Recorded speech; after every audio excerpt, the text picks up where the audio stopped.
from Malaysia. Welcome to the GCN Show. Welcome to the GCN Show. Coming up this week, is your bike holding you back? That's definitely something I ask myself on every single ride. We've also got Van Der Poel getting smoked at cyclocross, a cycling fundraiser with a difference, the lucky winners of our Pirelli giveaway, and one of the worst cycling bodges you will ever see.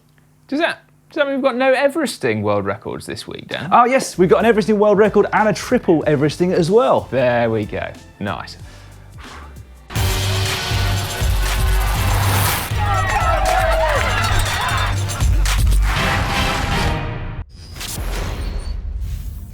This week in the world of cycling, we learnt that cyclists are better at cycling than triathletes, but only just, and not all of them, eh, Si? No, Simon and Adam Yates took on top triathletes Alistair and Johnny Brownlee in a head-to-head at the Epic KOM on Zwift, and I kind of paid for my efforts as a domestique and got dropped after 5 minutes. 5 minutes? Wasn't that long, mate, was it? Well, if you include the warm-up, yeah. Anyway, we also learnt this week that cyclocross hotshot Thibaut Nace could well be the next Sven Nace. That's right, he won all 3 rounds of the Battle of Barlenberg, which is kind of like a concept cyclocross race. My favourite round was the ride as far as you can up a sandpit. Just genius. How has that not been an event before now? I absolutely loved it. To be fair, Thibaut did have a bit of a home advantage in that the event took place at the Sven Nace Cyclocross Centre, but nevertheless, beating Mathieu Van Der Poel at any cyclocross event is incredibly impressive, especially when you've just come out of the junior ranks. Yeah, beating Mathieu Van Der Poel at any cycling event is pretty impressive, isn't it? And to be fair to Thibaut, a sandpit is pretty much just a sandpit, isn't it? No matter if it's at your dad's cycling centre or not. Now, Dan, change the subject slightly. We have had some seriously tasty new tech on GCN and GCN Tech recently. And pretty much all of it, I think it's fair to say, will make you faster in some way, shape or form. But it does come at a price. It does come at a price, and one that not that many people can afford, unfortunately. That's something we are very, very conscious of. But I think if you do buy every single performance game marketed at you, you'd probably be able to end your rides before you've even started them. Maybe that's where you're going wrong, Dan. Maybe that's not why you've not been able to get out so much. Oh, maybe it is, yeah. You know what I mean, though? I mean, if you've got the aero wheels, the aero clothing, the slippery bearings. Yeah, lightweight bottle cages. Yeah, don't forget. Yes, lightweight bottle cages, tubeless tyres. Yeah, temperature-controlled saddles. I'm not sure they ever made it into production, did they? Did they not? Ah, yeah. No, now you mention it, it didn't quite get funding, did it? But anyway, jokes aside, is your current bike holding you back? Well, shall we turn our attention to some of our own research that was published a few years ago in a well-renowned journal called YouTube? One of my favourites. I thought it might be. Anyway, in our research, we pitted a £100 second-hand bike bought off eBay against a top-of-the-range Canyon Aero. And the difference between them was enough to make up for the difference between you and Matt in both age and fitness. Yes. As much as it pains me to say it, that's actually not a huge amount, unfortunately. You know, actually, just a quick aside, Dan, I am struggling a little bit with age at the moment. What with you and your brand new fresh out the box Just for Men hair that does look remarkable, and the fact that it was my 37th birthday at the weekend, I'm finding it tough going actually. Well, what are those two things and getting beaten by a triathlete at the weekend? I'm not really surprised, to be perfectly honest, Si. Thanks, mate. Yeah. Anyway, the difference between a basic, very entry-level bike and a top-of-the-range bike is going to hold you back, but not by that much. On the other hand, though, if money is no object, you can clearly just buy more bikes that specialise in niche areas of our sport. So, for example, a super aero bike for very fast rides, or a super lightweight bike for the more hilly rides. Yeah, now here's the thing though, Dan. In a time trial, you could clearly see the difference. I think that's a given. But on a group ride, I think the difference would be much less apparent. Like, yes, perhaps you'd notice it when you're on the front or when you're trying to break clear or perhaps on steep climbs. But the fact is, in a group, aerodynamics is much less important, and weight really only becomes apparent too when the climbs get steeper. However, your bike could be holding you back. Now, there are two key factors that you really need to look out for. Firstly, that your bike is in good working order, and secondly, that it fits you properly. Nothing's going to slow you down quicker than your chain dropping off or crashing because your brakes don't work, and nothing's going to make you more inefficient than a bike that doesn't fit properly. No, so your bike may well be holding you back, but the good thing is that both of those factors can actually be fixed relatively cheaply and easily. In fact, there are some cracking videos on that journal YouTube that could point you in the right direction. Well, we can give a couple of examples now of fairly cheap upgrades that will close the gap. Clipless pedals, you can get them fairly cheaply. Even faster rolling tyres and tubes as well. It's incredible how you can feel even small differences out on the road, and so therefore more expensive bikes can and do feel faster, nicer. It's a bit like cars actually, isn't it? You can get a cheap car that does the same job as a more expensive car, but you get in a more expensive car and it just feels nicer, doesn't it? Yeah, and then you get in a really top of the range car, drive down the street and people shout "Wow" at you. Yeah. And it's not even reserved to people in supercars, because I've had that shouted at me and I drive around in a Skoda. Anyway, ultimately what we're trying to say is that if you've got an entry-level bike, don't worry about it, just enjoy it for what it is and make the most of it. Just by being a bike makes it fantastic. Yeah. Well, yeah. And also, no, I mean, I don't want to throw a spanner in the works here, but there is a problem, okay? Now, it's all very well focusing, as we have done, on kind of speed and distance and fun and things like that. But what happens if you want to not only ride your bike, but also go sailing in it and sleep in it as well? Because, I mean, despite being in the incredibly privileged position that I am, having a crucible of hot new tech in my back garden, I have never, ever managed to lay my hands on a bike that could do that job. But it does exist. Have a look at this, the Z Triton. Whoa. Yeah. Well, looking at that, all of our bikes are holding us back. Yeah. In a respect, aren't they? I mean, I was going to throw this out to the audience and ask everybody if they feel like their bike is holding them back, but I guess we've got the answer now. I mean, I can't sleep with my Pinarello and I can't swim with my Canyon. Well, you could technically go swimming in a canyon. Yeah, okay. Ah, great joke, Si. Great minds think alike, eh? Yeah. Guys, sorry, I'm going to have to interrupt the GCN show because I've got something more important to talk about. The trenching. Yes, it's coming to you on Monday. And this is all in aid of World Bicycle Relief. I'm trying to do 11,000 meters elevation loss. So that is the Mariana Trench, the depth of anyway. I'm going to climb up it too. I'm going to cover around 240 kilometers on this ride. It's going to take me around 14 hours. If I can do it shorter, I will. If you want to get involved and you want to help donate, then make sure you go to the link in the description below. And yeah, all the help for this amazing cause will be much appreciated. And don't forget, we have got an anonymous donation who's going to match whatever we can gain. So if we can reach that £20,000 goal, then it's going to be incredible. Guys, if you can help, much appreciated. See you soon. Next up, as ever, it's time for GCN Inspiration, your chance to win one of 3 prizes. All you've got to do is upload your inspirational cycling photos or videos to the GCN app. We pick our favourite 3 each week and all of them get themselves a prize. Yeah, before we start though, Dan, we've got to settle quite the debate because we didn't know whether the winner of last week's show had taken their photo. A fair few suggestions in the comment section, but it seems like it's actually Melbourne. Certainly that's where the majority of people thought it was. So there you go. I was going to say that, Si. I just didn't want to get it wrong. Anyway, on to this week's winners. In 3rd place, receiving a Contrast Edition pair of socks that came in from Penny G, Lockdown in the Highlands of Scotland. And as you pointed out, Si, an accidental pun. Yeah, Lockdown. Genius. It's actually Lochgarten in Scotland, apparently. Oh, wouldn't it be great if it was actually called Lockdown? I don't know if it would really, but anyway, it's a fantastic photo. It is indeed. Yeah, and a deserved podium finish there. In second prize, second prize is a Mont Ventoux t-shirt and Col de Glibier t-shirt. Is this one sent in by NICKMOORE. Now this is a photo from Nick's archive, but How cool is that? So that is taken on the edge of the Colorado National Monument. He said he went for a ride with his Michelle last September.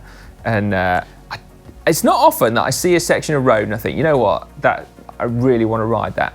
Especially not a desert, because I don't normally like deserts, but that's definitely ticking the box for me. Yeah, well, I'm glad it has, Si, because that's the whole point of this entire segment, inspiring people to ride. It's an unbelievable stretch of road, I must admit. I've never seen that before.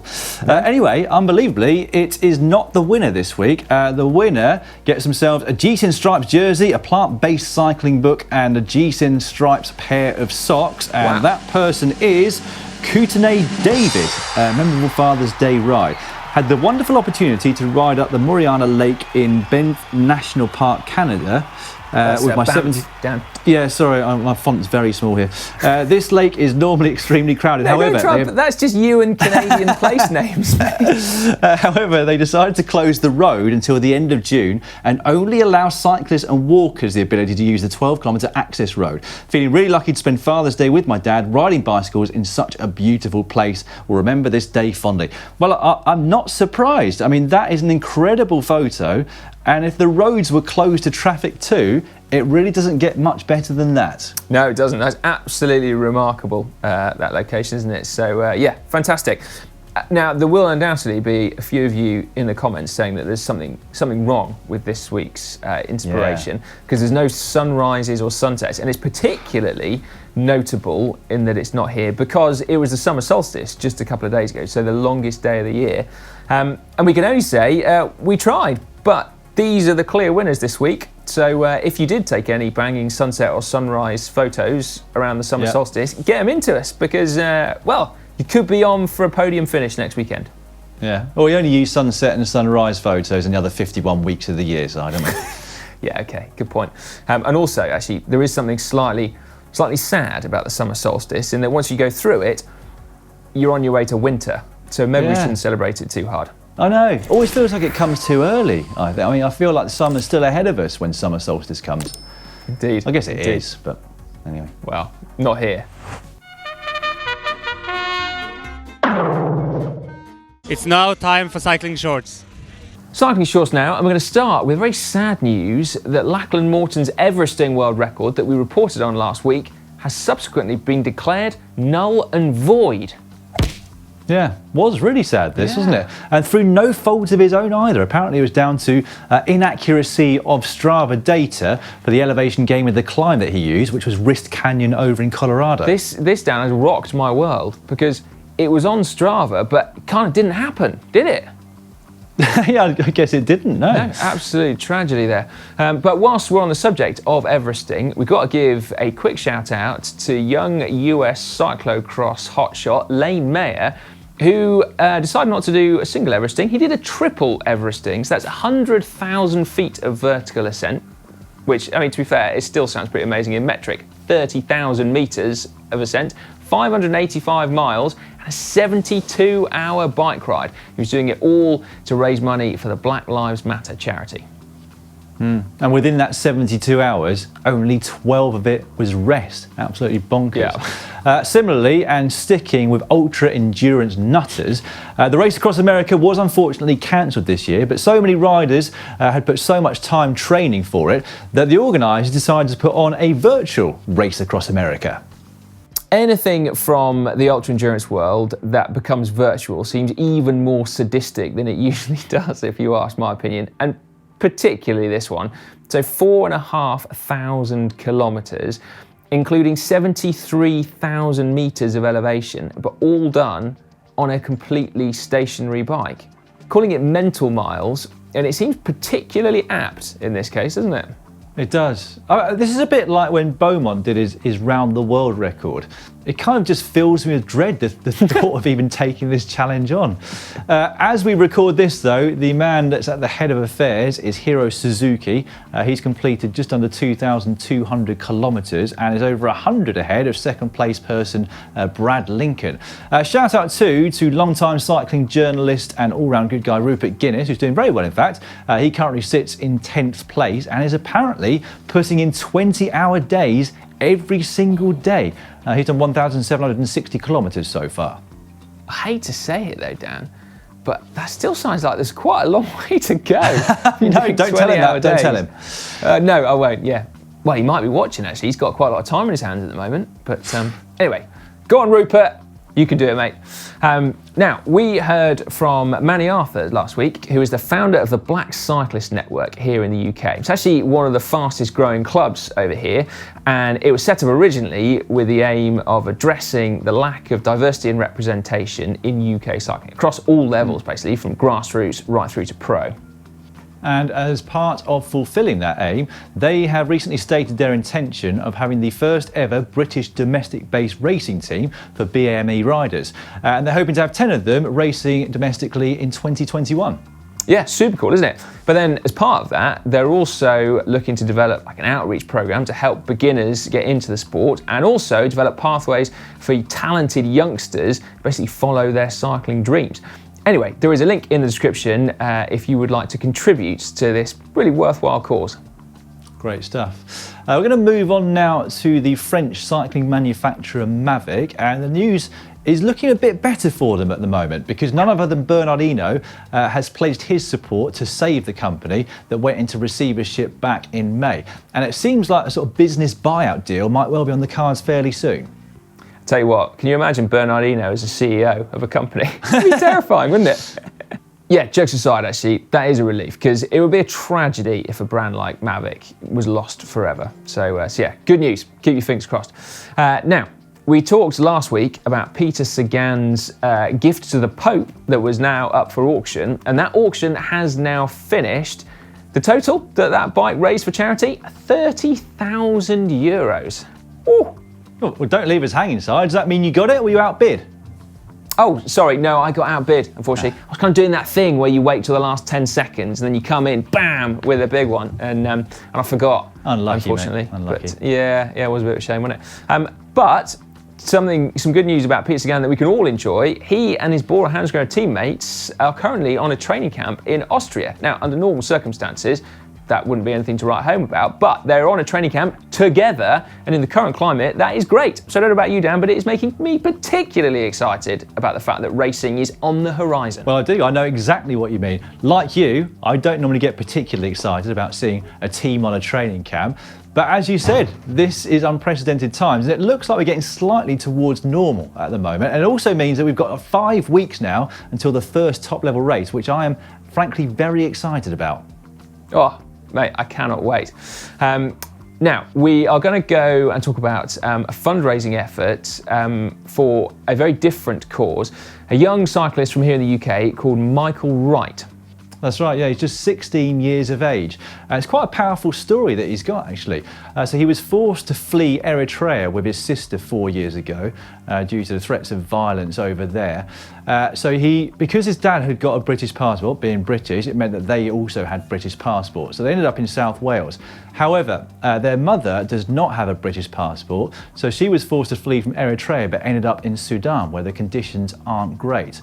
So what Michael is doing is riding 3,500 miles over the course of 10 weeks to raise money to keep his mum homed and also fed. His mum that he's only seen twice in the last 4 years. Oh, mate, as you said, powerful stuff. It sounds like Michael's a super talented bike rider. So fair play to the lad for putting his talents to good use over the summer here. So yeah, best of luck to him. We'll put a link to his GoFundMe page in the description so you get a bit more information. And of course, you can donate there as well if you so wish. Right, we're going to switch to a completely different subject and announce the 5 very lucky winners of our Pirelli P0 colour tyre giveaway. I think you've got that on your laptop, Si? Yeah, so my hands are full with laptop. Can you give me a drum roll, Dan? I can. That was on my chest. Well, that's probably why your nickname is the Gorilla, Dan. The Gorilla of Ringwood. It'd be right. Tarzan soon. Right, anyway. What's that, sorry? I said it'd be Tarzan soon. Yeah, no, wait, not really. Right, anyway, the winners coming up in no particular order are Clint Armino from South Africa, Nassim Dilman Hasso from the US, João Luis Lopez from Brazil, David Linley from here in the UK, and Marco Bonington Carter from here in the UK as well. Great stuff. We'll get those tyres off to you as soon as we possibly can. Right, we're going to finish Cycling Shorts this week with news of a brand new world record in Everesting. Step forward, Lachlan Morton. Dan, we just said, mate, that he was stripped of his title just about 5 minutes No, he ago. was, but what he did was he went straight back out on Sunday, did the whole thing again, and took the record officially this time because he actually climbed the 8,848 metres needed to do an Everesting. And unbelievably, it took him less time than the previous one, where he didn't climb as much as he needed. Yeah, fair just play. under 7.5 hours it took him. Wow. Yeah, fair play, Lachlan Morton. That is impressive. A little bit like Graham O'Brien, Dan. You remember when he didn't get the hour record, so he went to bed, got up the next morning, and redid it, and actually broke it that time. Remarkable to actually. Yeah, it was 7.5 hours, and it didn't look like he stopped as well. That was the thing that struck me. His elapsed time was the same as his riding time. Yeah, well, no point in hanging about if you're trying to take the Everesting world record, is there? What struck me, Si, is that we probably better check the Strava stats for the climb that Ollie used for his Everesting over in Outer Badir in case they weren't correct, because his name might need to be erased from the official list of Everesters. Yeah, it mightn't it? Do you want to do that, or shall I? I'm going to check straight away. Right, Dan. Did you get that new box of kit from Castelli, by the way? Yeah, I've got some in the background here. The new kit, yeah. I got it before you, remember? The black stuff or the red stuff? What black stuff? This black stuff. The brand new pro training kit. The really super nice looking black kit with the kind of the red stripes on the arms. Well, I did hear the doorbell go whilst I've been filming this. It's probably downstairs. Ah, okay. Yeah, because I've had this for a little bit now. It's blooming amazing. This is the new GCN Pro Training Kit for all of you at home, and Dan as well, who haven't got hands on it yet. This is the Squadra jersey from Castelli, and then there's also matching bibs, of course. These are the Competizione bib shorts, and it's currently available to buy in the GCN shop. And, well, frankly, if you order it soon, you might actually get it before Dan. Sorry, mate. It's a really nice kit, though. You're going to love it. I can give it out, but I can't take it. Hack/Bodge of the week now. Before we get on to this week's, Brian Schiff wrote in underneath last week's show. Now, you may remember his bodge, which was what we deemed it, was putting a bottle cage on a lawnmower, and he has kind of written in to defend our decision. He said hacks are okay, but they take time, and most of the time expensive stuff to make. Mine's a bodge because it took 10 minutes, 2 bolts, and 2 nuts. Long live the bodge, he says. Sango Bike 1. Well, that's kind of cool, Brian, but I almost disagree. I think a hack doesn't have to be expensive. I think maybe the reason yours was deemed a bodge is because no one in their right mind has ever wanted a water bottle cage on a lawnmower. Don't disagree with him. He was defending us, Si. Okay, yeah, all right, fair enough. Right on, Brian. Okay, should we crack on to this week? We're going to start with this... well, this man with fantastic looking hair that's sort of all uniformly sort of dark brown / black. Oh, it's you, Dan. It's you with your new hair. Sorry, I didn't recognise you there. And my new jersey. We're not voting on the hair here, Si. No, okay. Let's not even go as to whether that's a hack or a bodge. Well, I'll explain. This is a Gianni Bugno jersey that I found on eBay that was advertised as a Miguel Indurain jersey. So I think it got it as a bargain price because it was mislabelled. I see what you mean. Yeah. But yeah, I think you'll agree. It looks nice and it fits well. Yeah, I suspect that mislabelling was the only reason that was a bargain, Dan, because it is. Well, it's pretty unique, isn't it? Yeah. Yeah. Well, 69% of people said it was a bodge. That's fitting, isn't it? Unbelievable. Yeah. I, of course, voted hack on that. Of course you did. Yeah, I'll support you, mate. Let's move on to a half-decent one. In fact, a very decent one, in my opinion. This is from Bart van Veek. An IKEA bike storage. Sorry, Dan, my TV's just made a big noise at me. Can you shush, please? Right, carry on. I think that was a reminder of our meeting in 10 minutes. Oh, right. An IKEA bike storage. The kids start to take up more space in the house, a new closet to store the bike safely in the house. Maybe I should go with a glass door and some spotlights. And he said, P.S. in the comments, the door does work. Well, I think that looks brilliant. It does look quite cool, doesn't it? Imagine if you had like a whole room full of those little kind of bike coffins and you could just sort of display your bikes in glass, like display cases. That would be very cool. It's a hack from me. It's a hack from me, yeah. Neat. Yeah, cool. Fantastic. Well, 92% went with hack. And actually, our next one looks remarkably similar, Si. Well, it looks similar in the sense that it's bike storage, but Yeah, and the bike's upright. yes, it's done in a very different way. This is, this actually, to be fair, I prefer because it looks like it's actually, someone's planned it as opposed to it just being a happy accident. It's like a tree branch that just sort of hooks on the back of the saddle. That's absolutely cracking. Yeah, it is. I've never seen anything like that before. It comes in from Zim5TA. A few logs and nails lying around, so I chose to make an artsy bike stand. Yeah. There you go. Not expensive. Didn't take too long. Hack from me. That's very cool. Yeah, I say that's a hack. Okay. All right, 3/4 of you saying exactly the same thing. I like that one. Next up, 1 foot on the gas, 3D printed handlebar mount adapter. Sounds promising. Yeah, got a set of oddly sized 26mm handlebars, but the standard adapters are 25.4 and 22.2, so I printed my own 26 to 31.8 adapter for the Wahoo mount. Well, I mean, it shouldn't automatically be a hack for 3D printing, because I think I could find something like that lying around the garage. Well, yes, that's what electrical tape was invented for, isn't it? Kind of just shimming stuff like that. What are you saying then, Bodge? Well, massive bodge, yeah. Total waste of time. Okay. 9% of people agree with us, say. 91% say that it's a hack. Oh dear. Next up, ANAEROBICA disposable bead-on nipple protector. Use the fingers of those nitrile COVID work gloves to protect your bottle from dust and dirt on long gravel rides. I love it. Protect your bottle from like pretty healthy dirt and dust, and wrap it in something that's potentially been contaminated with COVID-19. Genius. Presumably unused. Well, okay. Yeah, all right. I don't know. I don't mind dirt and dust, to be honest with you. I think it makes you healthy. I'm going to say that's a bodge. Well, I'm going to go hack because it's a GCN bottle. And actually, just about the majority of people are saying hack, 54%. Well, fair enough. Right, next up, we've got this one sent in by KELVINBICKNELL 12. He said he found it in a second-hand shop. $20, and look, he's stores all his water bottles, his shoes and his helmet, and he's even earmarked the top there to put his laptop on during winter indoor training workouts.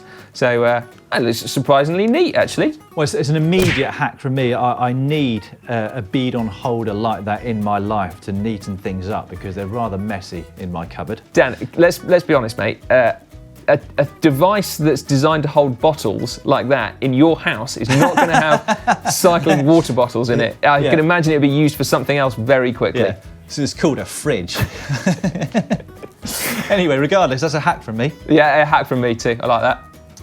Well, 83% said hack, rather unsurprisingly. Nice. Don't forget that next week's Hacks and Bodges for the show are already up on the GCN app, so you can get voting on those. And if you'd like to get involved for a couple of weeks' time, upload your Hacks and Bodges to the app, and they should be available there for everybody to vote on. It's time now for Caption Competition, that part of the show where you get your chance to win a much coveted GCN Elite water bottle. Dan, have you got one there? Yeah, I started with it next to my head, and I put it towards the camera lens, and then I pulled it back towards my head, which hopefully is in focus again this week. Nice. I would black hair. Yeah, I would have one, but unfortunately, all I've got room for next to me is the new GCN Castelli kit that you haven't got. But anyway, the aim of the competition is very simple. We will show you a photograph. You put a witty caption to it in the comment section down below. And as ever, we're going to start with the results from last week.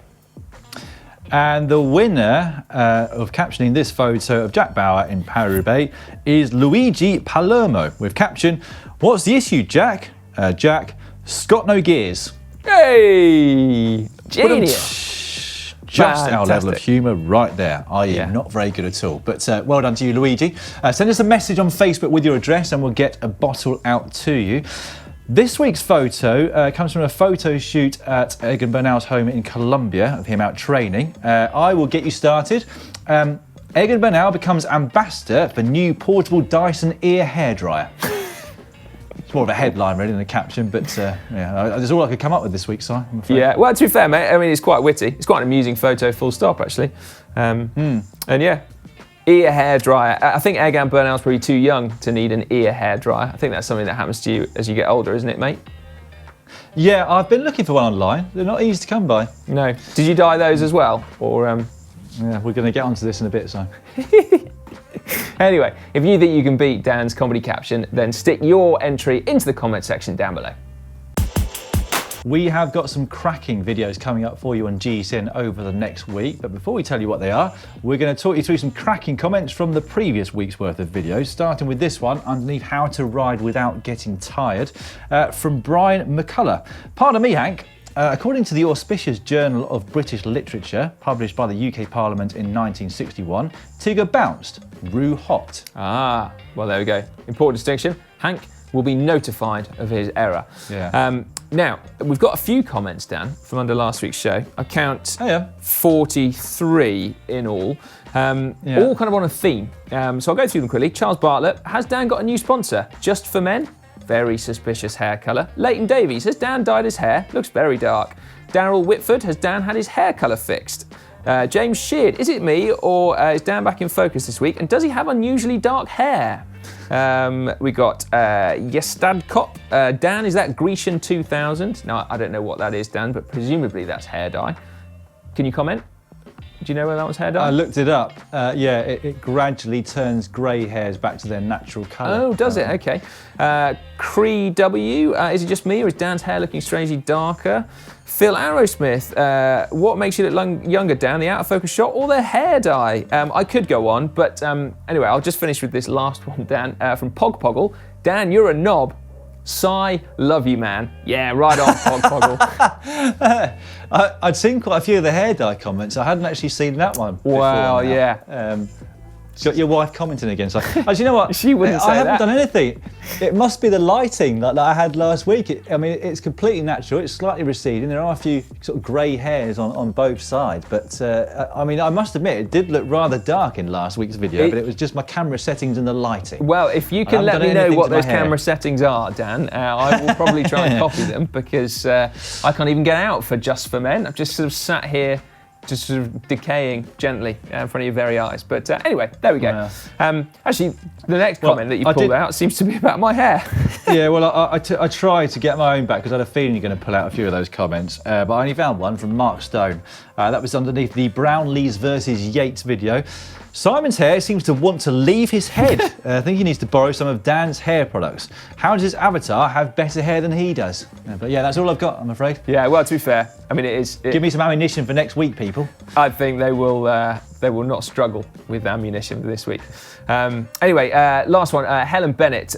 She points out that we missed a true rivalry among Yates versus Brownlees, Battle of the Brothers. It was actually Lancashire versus Yorkshire. So this is the War of the Roses, for any of you that's not familiar with your British history from the last 400 years.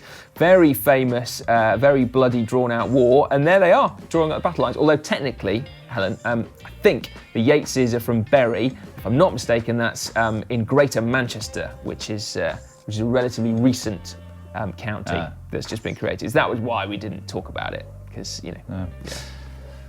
There we go. Just one more comment before we get onto the videos. Came underneath advanced skills that you need to learn. Hank says, if you see a hole, bunny hop over it, and then apparently landed right on the edge of the hole.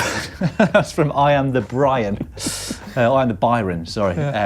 Yeah, brilliant stuff.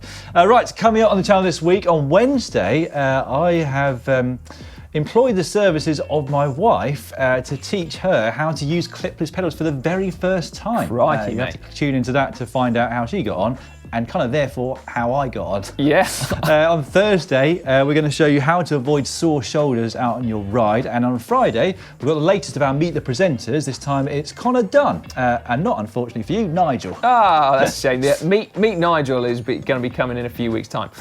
Saturday, I cannot wait for this. So Connor and Hank had a race through the night of the summer solstice. So obviously Connor in Ireland, Hank here in England. And anyway, how many Ks did they rack up? That's going to be a cracker. And then on Sunday, it's the last of our Scott and Zwift videos. There's one on GMBN on Saturday, by the way, where Annemiek van Vleuten rides with Kate Courtney and Blake. So definitely check that one out too. But no, Sunday it's the Zwift All-Stars. So if you ever want to see how Nino Schurter would fare against Daryl Impey, against the Brownlee brothers, against Amanda Spratt, watch that video because you will find out. It's going to be a corker. That was a serious race to watch. Right, well that brings us to the end of this week's GCN show. We'll be back next week, and hopefully I'll be back with my black hair and my new black Castelli kit. Yeah, nice. I'm just going to go try mine on, mate, just to see how it looks and feels, and then put a photo of it on Instagram. Good luck. Anyway, if you've enjoyed this week's GCN show, please click on the thumbs up button just down below. Absolutely. We will see you here next week.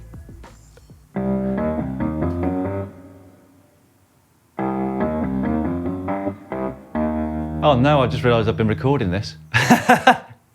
Oh dear.